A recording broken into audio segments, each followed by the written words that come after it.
Hi everybody, this is an attempt to make by far the most unbiased and the simplest video on the farm bill that you could find on the internet. So if you think I am successful in making this attempt and if you think I make sense to you, please share this video with as many people as possible. So in this episode today, we're going to answer 3 very important questions regarding the farm bill. Number 1, what exactly is the farm bill and how exactly is it capable of affecting the supply chain of the Indian agriculture?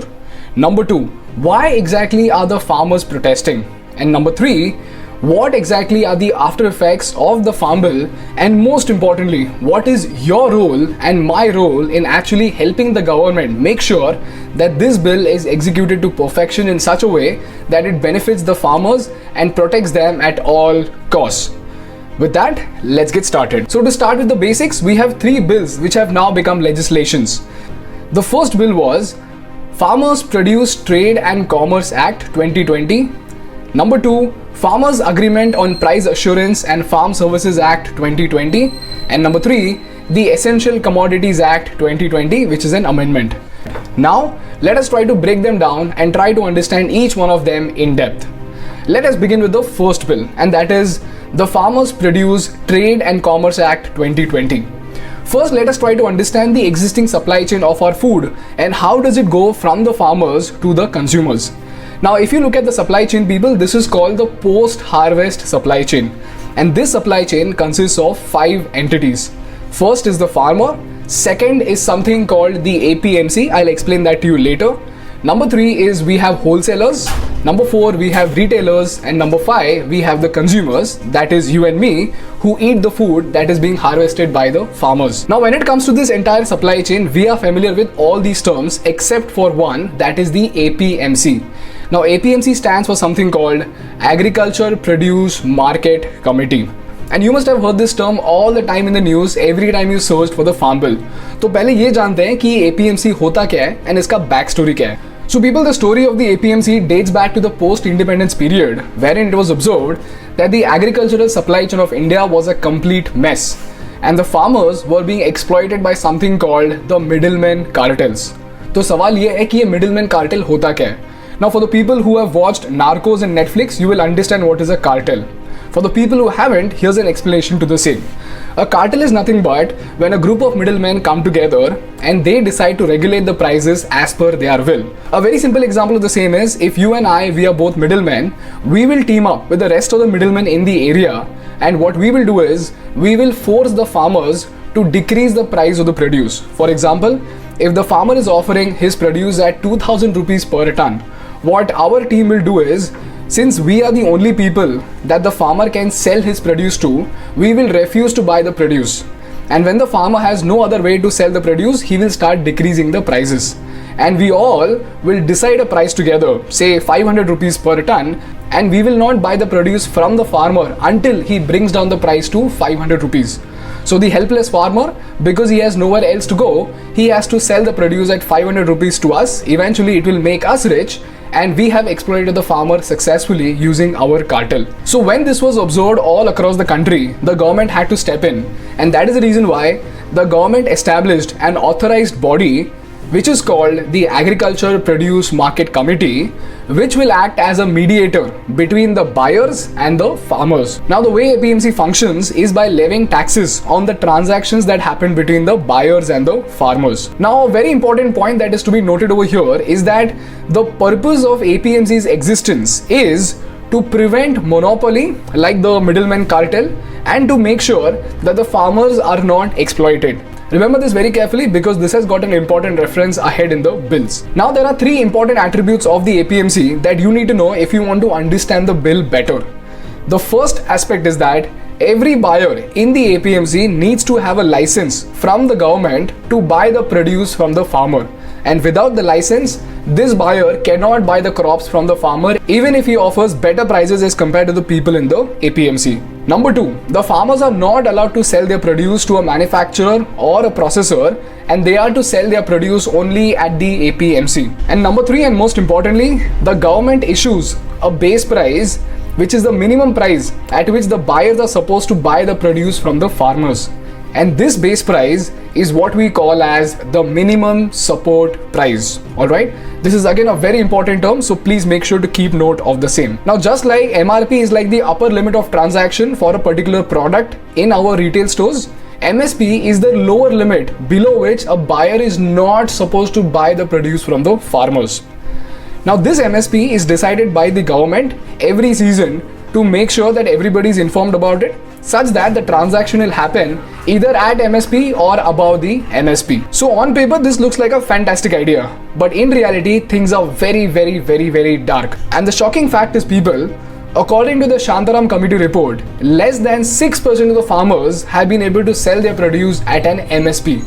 Rest of the 94% of the farmers have not been able to sell their produce at an MSP. Now the question is, when there is so much regulation that the buyer is not supposed to buy the produce at less than the MSP, how is it possible that 94% of the farmers have not been able to sell their produce at an MSP? As it turns out, people, MSP is not a legal mandate. I repeat, MSP is not a legal mandate. It is a mere guideline that has been provided by the government to the buyers that below this price you should not buy the produce. And because this is not a legal mandate, the government has no control over the prices that the buyers offer to the farmers. So you know what happens? Because it is just a guideline and it is completely optional for the buyers to follow, they do not follow this guideline. As a result of which, the cartel formation now happens within the APMC. And all the buyers, because they are the only ones who have the license and the farmer cannot sell it to anybody else, the buyers, that is the middlemen in the APMC, form cartels and refuse to buy the produce from the farmer. This is exactly what happened before the APMC existed in the first place. But this situation is even more worse because this time, this cartel formation within the APMC is happening within the legal framework because they have been given the license and nobody else can buy the produce from the farmer. So if you look closely, the very purpose for which the APMC was established, and this is the reason why I asked you to take note, that is to eliminate the cartels and to prevent the exploitation of farmers, is completely defeated, and APMC in itself has become a center of cartel formation, and the APMCs have caused something called the APMC monopoly.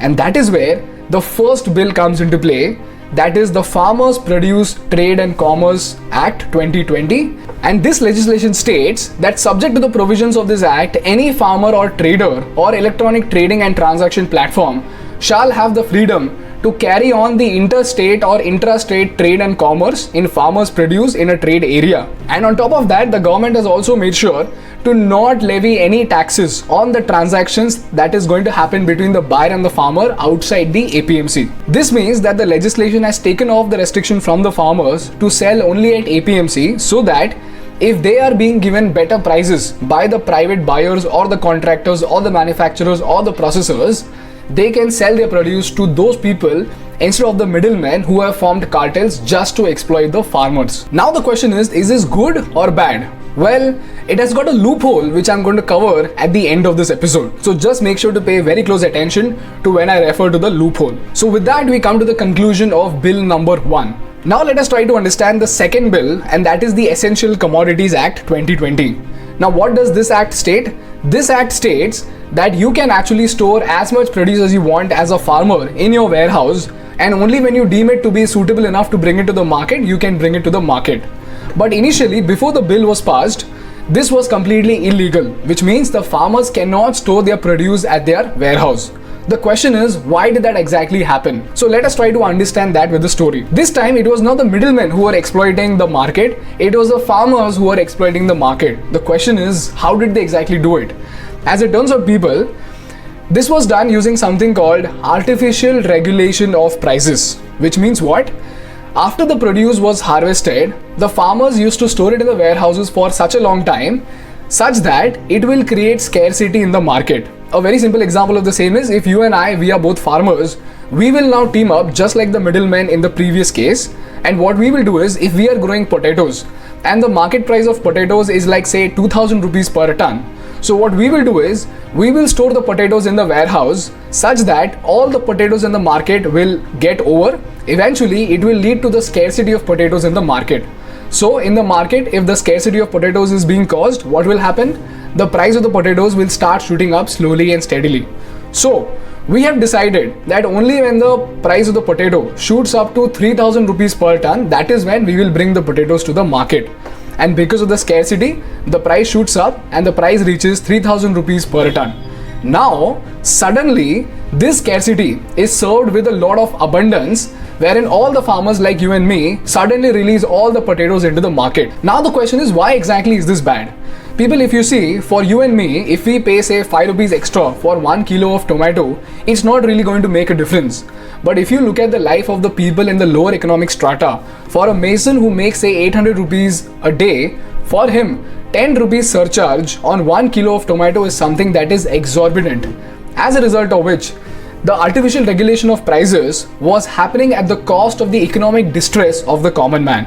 And the government wanted to stop this. As a result of which, it was made illegal to store the produce at your warehouses. So it was made mandatory for the farmers to take out their produce to the market. Now the question is, on paper, again, this looks like a fantastic idea and the problem has been solved. But in reality, the problem did not get solved. So let us try to understand this using a story. If you and I, we are both middlemen, we now understand that the farmer cannot store his produce in the warehouse after a certain point, beyond which he will get prosecuted. Alright? Now that we know that he has no other way to go, we will again form teams and we will not buy the produce from the farmer at all. So if the farmer is offering something at say 3000 rupees per ton, we will not buy the produce from the farmer until he offers it at 1000 rupees per ton. And because he cannot store his produce for a very long time, the farmer, fearing prosecution, has to bring down the prices to 1000 rupees eventually to get exploited. And again, we the middlemen will enjoy the profits of the exploitation of the farmers. So if you look closely, the very purpose for which the bill was passed was completely defeated because artificial regulation of prices is still happening. It's just that instead of the farmers, this time the middlemen are regulating the prices. And that is where the second bill comes into play. This bill gives the farmers the freedom to store their produce until they consider it to be suitable enough to bring it to the market. Now the question is, are we going back to square one? Are we giving the power of exploitation back to the farmers? Well, not really. This time, in this amendment, there are certain regulations that have been imposed on the farmers by which artificial regulation of prices can be prevented up to a large extent. So with all of this put together, this bill is supposed to bring a balance to the market in such a way that neither the farmers nor the middlemen can artificially regulate the prices, the cost of which has to be borne by the common man. If this is very clear to you, let's move on to the third bill, and that is the Farmers Agreement on Price Assurance and Farm Services Act 2020. So people, as of now, majority of the farmers in India have no idea how much profit they are going to make at the end of the harvest season. Why? Because you don't know what are going to be the market prices post-harvest. You don't know what are going to be the calamities that are going to happen, because of which even your crops might get completely ruined. As a result of which there might be scarcity, because of which the price might shoot up. So because of the market forces, because of the weather conditions, because of countless other factors, majority of the farmers in India have no idea how much money they are going to make until they complete the harvest and until they find a buyer for their produce. However, there are certain companies like Starbucks which adopt a wonderful approach to make sure that their farmers are completely secured and they are not affected by the market forces in a terrible way. The question is, what exactly is this methodology? So what Starbucks does is, Starbucks signs a contract with all of its farmers, wherein Starbucks says that तुम मुझे इतना सारा produce दो, इतना quantity of produce दो, उसके साथ साथ अगर तुम्हारे प्रोड्यूस का क्वालिटी मेरे क्वालिटी स्टैंडर्ड्स को अगर मैच करता है, तो I will pay you a fixed amount of money regardless of the market prices that are happening while the post-harvest is happening. A very simple example of the same is, say if Starbucks is going on to buy coffee beans, then there is a coffee farmer. So Starbucks is going to tell the coffee farmer that I am going to buy 2 tons of produce from you, and this is the quality standards that I have set that your coffee beans have to match. And at the end of the harvest season, regardless of the market prices, the coffee farmer still gets the price that has been fixed in the contract. So this way, the farmer is completely assured about the income that he's going to make even before he has sown the seeds. Yes, the contract is signed even before the seeds are sown in ground, by which the farmer can meticulously plan in such a way that the farmer can produce the best quality produce as a result of which it is a win-win both for the company and for the farmer. The question is, how is that? So as a company, it is very important for you to understand how much exactly is going to be your cash flow. And a major chunk of this cash flow depends on the raw material, because that is where the prices keep fluctuating time and again. So if Starbucks understands 3 months in advance itself that it is going to pay a certain amount of money for the coffee beans, then it can plan the rest of its economics based on the cost of the raw material, as a result of which it gives the companies an economic clarity on how they are exactly supposed to go ahead in the market.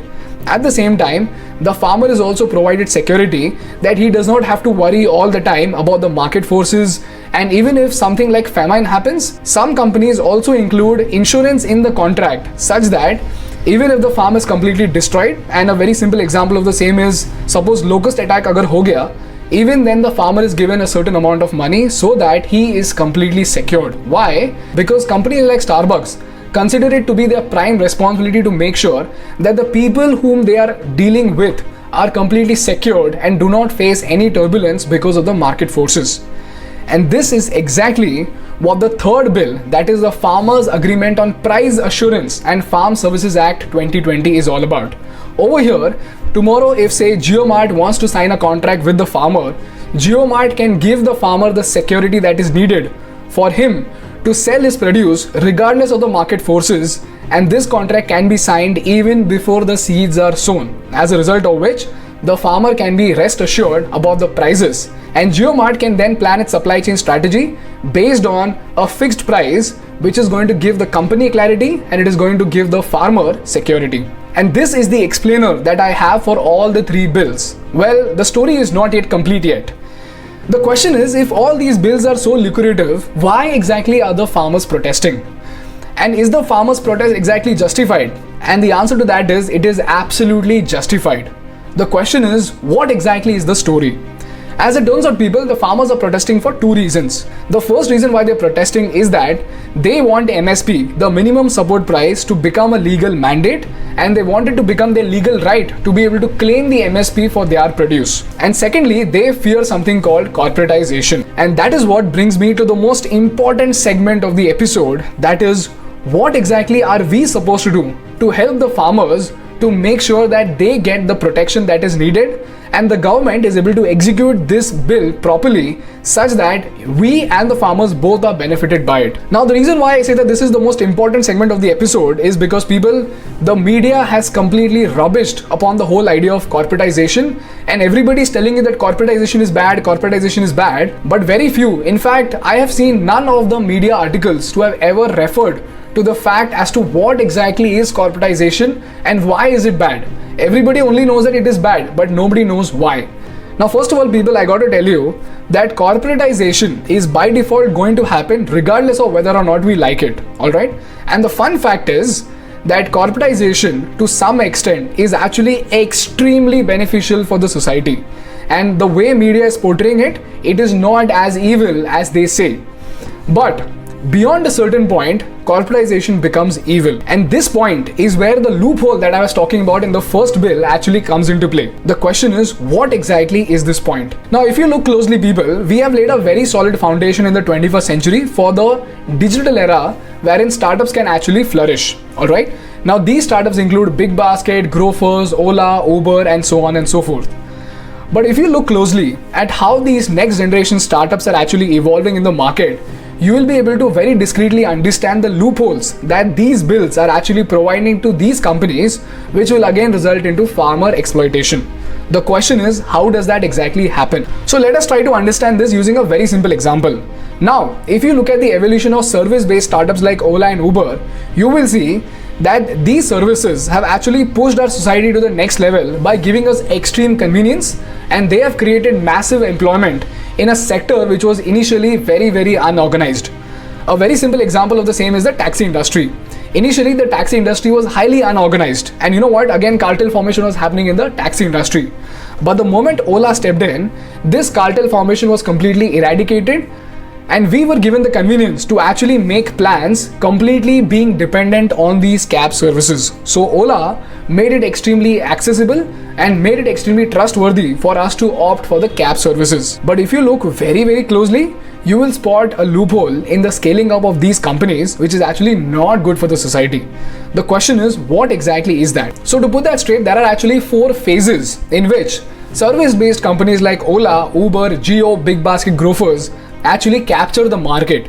The first phase is what we can call as extreme incentives along with a lot of cash drain. The question is, iska matlab kya hai? Now to understand this, let us try to take a very relatable example like Ola and Uber, whichever is your favorite. Alright.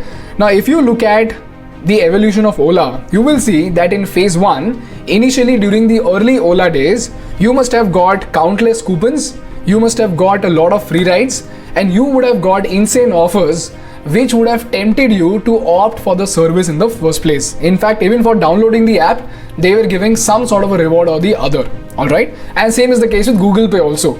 We all shared Google Pay with the rest of our friends so that we will make money from it. Alright, so this is the incentive that the company is actually offering for the consumer to actually opt into the service. Alright. And the second part is for the drivers. Now, along with consumers, if Ola doesn't have drivers, then the service is again going to go down the drain. As a result of which, Ola also started to give a lot of incentives to all the drivers. And in Pune, Ola came in 2013. And had you spoken to any driver of Ola in 2014 or 2015, they would have told you that Ola was the best thing that ever happened to them. Alright, some of these people were even making 50 to 60,000 rupees in 2015, which was literally the salary of an IT professional. Alright, so during this time, it was like a fantasy ride wherein consumers were getting exclusive discounts and the drivers were making a lot of money. As a result of which, Ola was practically draining out all of its cash just to capitalize the market. Alright, and this is when we saw the downfall of the Kali Pili industry in Mumbai. Alright, and that is how we move on to the second phase. The second phase is what we call as trust. ठीक है, अब ये phase में क्या होता है? When a lot of drivers have actually come into Ola, when a lot of consumers have actually come into Ola, Ola is going to give again incentives to the drivers for completing a certain amount of rides. कि अगर 10 ride complete कर दिया तो तुमको इतना incentive मिलेगा. Alright. At the same time, it is going to roll out subscriptions for the consumers so that it can turn its customers into regular customers. Alright. And this is where we begin to make plans depending on Ola. And here's where we often say that, you know what, I will take an Uber. You know what, Ola kar le yaar.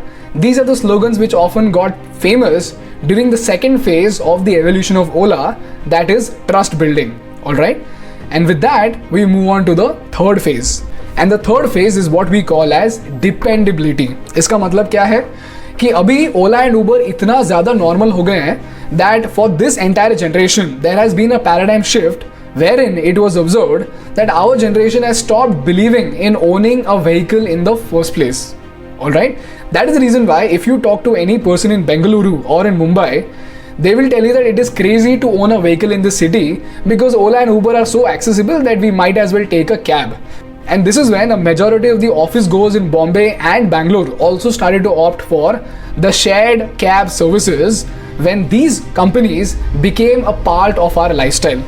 At the same time, in case of the drivers, they started to leave their part-time jobs because Ola was offering such lucrative offers, and people started to take loans to buy a vehicle such that they could become an Ola driver.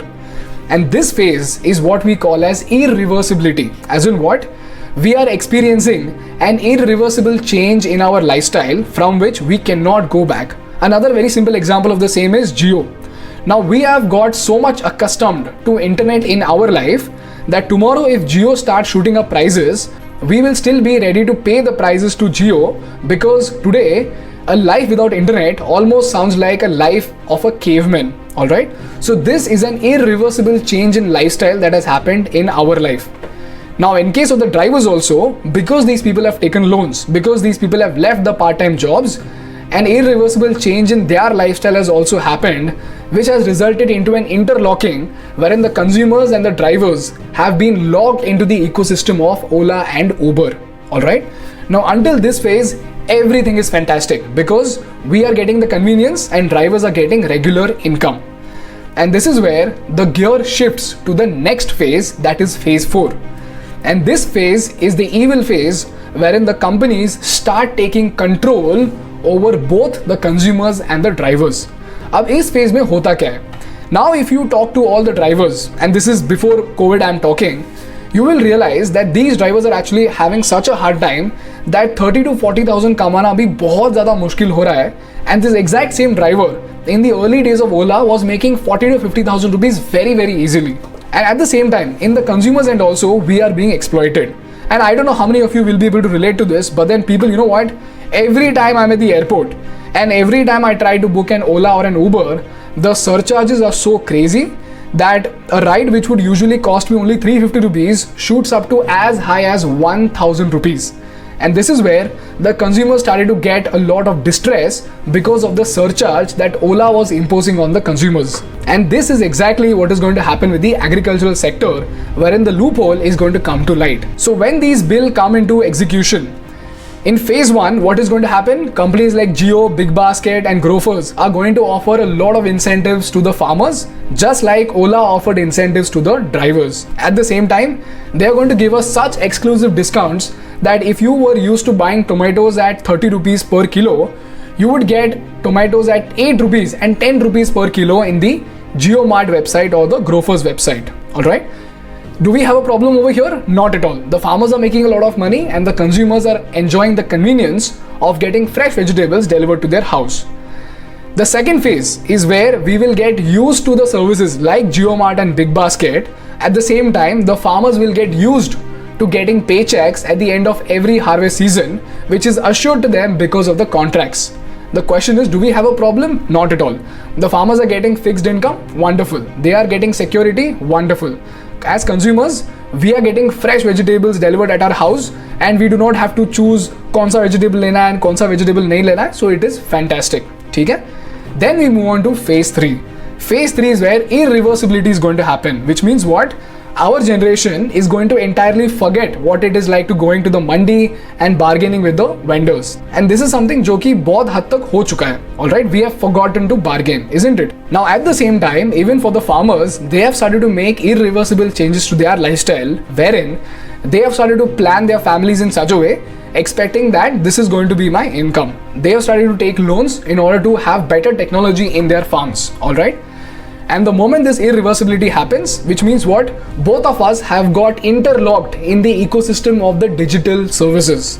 The question is, do we have a problem over here? Well, absolutely not. We are getting convenience and farmers are getting income. So it is absolutely wonderful. But here's where phase 4 comes into play. And this is where there is a possibility that these companies will start cutting down the margins of the farmers, eventually leading to exploitation because they will start pushing the price lower and lower. At the same time, for the consumers, the price will start shooting up slowly and steadily. For example, so if you are used to buying tomatoes at 10 rupees, soon enough it will become 12 rupees, then it will become 14 rupees, then it will become 16 rupees and so on and so forth. So you will be paying a surcharge to buy the commodities. At the same time, the farmers might get exploited because their margins are going lower and lower. And this is exactly where the government needs to step in. And this is exactly where your role and my role comes into play. So we have two options over here. Either the government does not step in and exploitation happens from both ends, that is, we will be paying a hefty surcharge for the commodities. At the same time, the farmers will not make any money. Alright? Or in the second option, if you and I, we participate in this movement, what's going to happen is, before phase 3, the government is going to impose regulation in such a way that these companies like Big Basket, JioMart and rest of the companies cannot pay a price less than a fixed amount to the farmers for a particular produce. At the same time, for the consumers, they cannot inflate the price beyond a certain extent. If this happens, it is a win-win both for the farmers and the consumers. And this is exactly what the farmers are fighting for. Which is when all the farmers organization is saying that please make MSP, that is the minimum support price, a legal right, so that exploitation will not happen both by the private vendors also and in case of the government licensed middlemen also. Because अगर MSP को standard बना दिया तो regardless of where you sell, you will get the price that has been stated by the government. So people, the moral of the story is, with all of these policies put together, there are certain regulations that need to be brought into these policies to make them beneficial to the farmers. On the outset, there are two extreme schools of thought in the media houses. The first segment of the media house is going to tell you that, you know what, this policy is going to ruin the entire country. And the second media house is going to imply that this policy is the most legendary policy of all. But you need to know that it is neither legendary nor it is going to ruin the country, because there are certain pointers in this policy that need to be addressed and that will always need to be addressed to make sure that they can benefit the people of the society. So instead of putting out extreme opinions, try to understand where exactly are the changes in the policy that need to be addressed. In this case, to conclude that if contract farming is done with the regulations, it's going to be fantastic. It's going to give security to the farmers.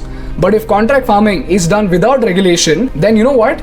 We are going to experience something that we experienced before our independence, that is with the indigo exploitation. As in what? The Britishers used to sign contracts with the farmers exactly like the bill has proposed, and they used to exploit the farmers in such a way that they were forced to grow indigo again and again. Eventually, the indigo crop ruined the fertility of the soil, as a result of which the farmers experienced a lot of distress, and some farmers even gave up the profession because of distress caused because of the infertility of the land. That's exactly what's going to happen to our farmers, but this time instead of the Britishers, it's going to be the multinational corporates. And when it comes to the changes of the APMC, if the regulation, that is the MSP, is made a legal right, then regardless of where the farmer sells, at APMC or outside the APMC, nobody will be able to exploit the farmer. But if the farmer is brought into the free market without MSP being made a legal right, then it widens the scope for anybody to exploit the farmers by forming cartels. Because 85% of the farmers in India are small-scale farmers who own less than 1 hectare of land. And lastly, when it comes to the storage of the produce, if the storage of the produce is regulated and the regulations are followed, then you know what? Nobody will be able to regulate the prices artificially. And whether that's the farmer or the middleman really doesn't matter, and the common man will profit from it. But if the regulations are not followed, then what's going to happen? The farmers will be able to regulate the prices. Eventually, somebody or the other will get exploited because of the loophole of the system. And this is exactly where the balance is, wherein you need to understand that no policy is going to ruin the country or no policy is going to change the country altogether until and unless these kind of regulations are brought into control. And if you only understand this complicated truth, then you know what? You will be able to understand how to raise your voice in such a way that every single policy can strike a perfect balance between economics and welfare. And as long as economics and welfare go hand in hand, the country is out for progression. If they don't, then we are going to derail into something that is going to be disastrous. That's all from my side for today, people. Thank you so much for watching. I will see you in the next one. Bye bye. Take care.